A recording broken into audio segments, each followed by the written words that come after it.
As the holidays approach, some local organizations are working on taking a bite out of hunger. Jasmine Bingham spoke to officials about the need here in Northeast Louisiana. The holiday season is swiftly approaching, and so is the need for food security in Northeast Louisiana. I spoke to the Food Bank of Northeast Louisiana about an increase that they've seen during the holiday season. The Food Bank of Northeast Louisiana serves 12 parishes across the region. Each month, about 25,000 people reach out to the food bank for support. Officials say they have seen an increase in the number of people in need, especially during the holidays. We've seen an increase in the number of people coming to our pantries for food assistance over the past year, just with the high cost of living.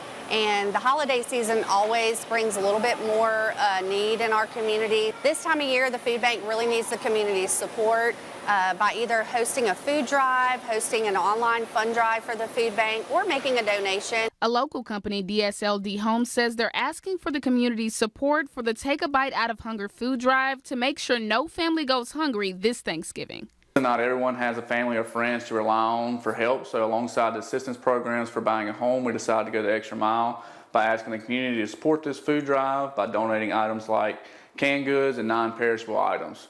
For more information on the Take a Bite Out of Hunger food drive, visit our website. Reporting in Monroe, Jasmine Bingham, KNOE 8 News.